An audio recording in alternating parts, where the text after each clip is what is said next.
शिक्षण विभागाच्या संदर्भातली जी चर्चा आहे ती 21 तारखेला पुण्याच्या शिक्षण आयुक्त कार्यालयामध्ये बैठक होईल। तिथे जर प्रश्न मार्गी लागला नाही तर 25 तारखेपासून मी स्वतः शिक्षण आयुक्तांच्या कार्यालयाच्या दालनासमोर मी त्या ठिकाणी धरणे आंदोलन करणार आहे। राज्यामध्ये शालेय शिक्षण विभाग, त्याचबरोबर उच्च तंत्र शिक्षण विभाग, आदिवासी विभागामधील शिक्षण संस्था, शाळा, त्याचबरोबर ओबीसी, व्हीजीएनटी, सामाजिक न्याय, विविध शासनाच्या विभागांमधील ज्या शिक्षणाच्या व्यवस्था आहेत, या सगळ्या शिक्षणाच्या व्यवस्थांमध्ये कुठेतरी एक प्रकारचा प्रश्न हा गेल्या काही वर्षांपासून निर्माण झालेला आहे।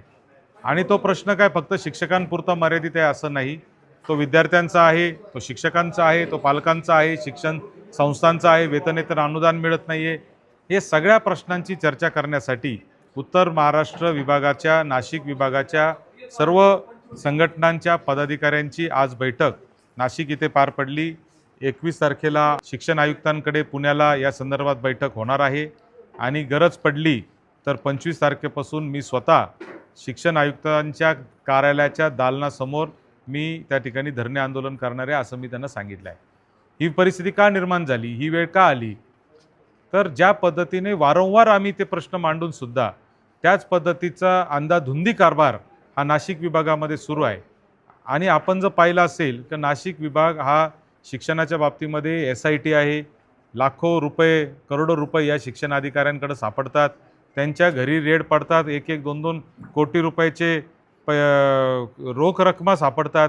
एवढा मोठा भ्रष्टाचार हा जो आहे तो शिक्षण विभागामध्ये चालला आहे आणि तो कमी व्हायला तयारच नाही आहे।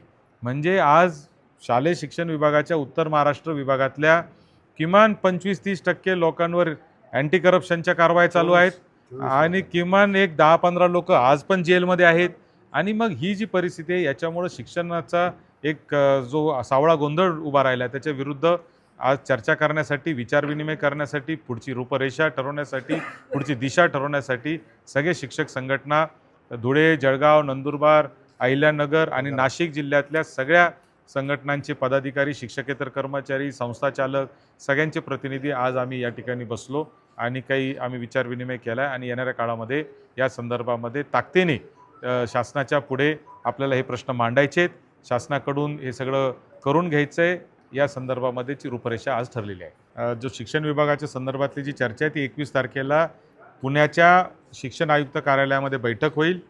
तिथे जर प्रश्न मार्गी लागला नाही तर कोणी येण्याची देखील आवश्यकता नाही, मी एकटा तिथं धरणे आंदोलनाला बसेल, कोणी आलं नाही तरी चालेल, परंतु त्या पद्धतीने ते आंदोलन करणं हे गरजेचं आहे। कारण शैक्षणिक वर्ष जे आहे ते 15 जूनपासून चालू होतं आहे, त्याच्यापूर्वी ह्या सगळ्या प्रश्नांचा निकाल लागणं हे अत्यंत गरजेचं असल्यामुळे मला असं वाटतं की या आंदोलनाला आता पुढे टाळता येणार नाही। याच्यामध्ये विशेष करून मागण्या ज्या आहेत त्या म्हणजे ज्या पद्धतीचे सगळ्यात महत्त्वाची मागणी याच्यामध्ये जी आहे ती अशी आहे की शालेय शिक्षण विभाग असेल हे मनातील तशा पद्धतीने कारभार करत आहे, त्यांना वाटेल तेव्हा तशा पद्धतीचे परिपत्रक काढले जात आहेत, कुठेतरी शासन निर्णय येत आहेत, याला कुठल्याही पद्धतीचा बेस नाही आहे, कोणत्या शिक्षण तज्ज्ञांशी चर्चा केलेली नाही आहे।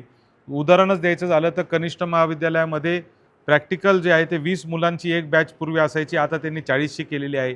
कशाच्या आधारावर 40शी केली, काय केलं, याच्यामागं काही सायंटिफिक कारण आहे का, काही माहिती नाही आहे। शिक्षकांची जी संख्या आहे ती कमी करण्याच्या दृष्टीने संच मान्यतेचे नियम वारंवार बदलले जात आहेत। त्याचबरोबर आपण पाहतो की अतिदुर्गम भागामध्ये आधार कार्ड हे कंपल्सरी आहे, आधार कार्ड अतिदुर्गम भागातल्या अनेक मुलामुलींचे निघत नाही, त्यांचे पालक हे गुजरात किंवा मध्य प्रदेशमधून येणारेही मुलं नाशिक जिल्ह्यात आणि धुळे नंदुरबार जिल्ह्यात मोठ्या प्रमाणावर आहेत। 3-4% जरी मुलं जे आहे ते रेकॉर्डवर राहिले नाही तर त्याच्यातून डायरेक्टली जे 2 शिक्षक एका शाळेत पाहिजे तिथे 1 शिक्षक येतो आणि मग 1 शिक्षक असला तर तो कशा पद्धतीने हा सगळा शिक्षणाची व्यवस्था सांभाळणार आहे, असे खूप प्रश्न आहेत।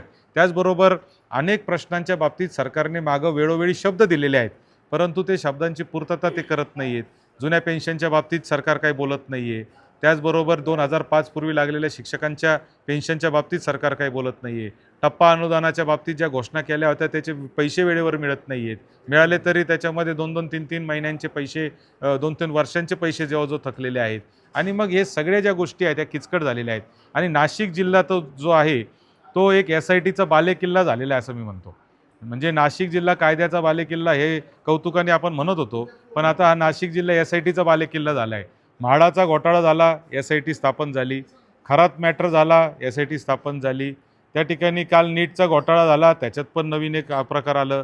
TCSचा घोटाळा झाला, SIT स्थापन झाली. शिक्षणाचा घोटाळा झाला, शिक्षण विभागामध्ये शालार्थ IDचा SIT स्थापन झाली.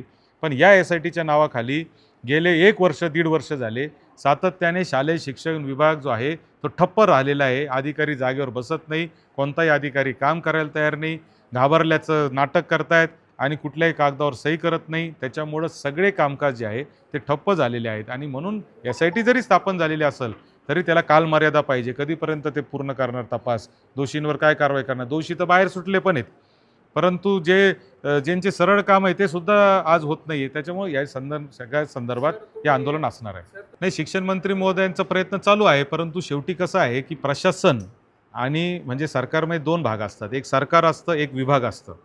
आता आमची लढाई जी आहे ती विभागाबरोबर सुरू आहे. जेव्हा विभागाकडून सगळं सरकारच्या ताब्यात जाईल तेव्हा आमची लढाई सरकारबरोबर पण चालू होईल. आणि शिक्षण मंत्री हे विभागाचे अंतिमता म्हणजे जो सगळ्यात प्रमुख असतो तो शिक्षण मंत्री असल्यामुळे ते आमच्या आंदोलनात सहभागी होऊ शकत नाही. परंतु मला निश्चित खात्री आहे की त्यांचं समर्थन जे आहे या सगळ्या मागण्यांना निश्चितपणे आहे. सकारात्मक ते याच्यात प्रयत्न करतील.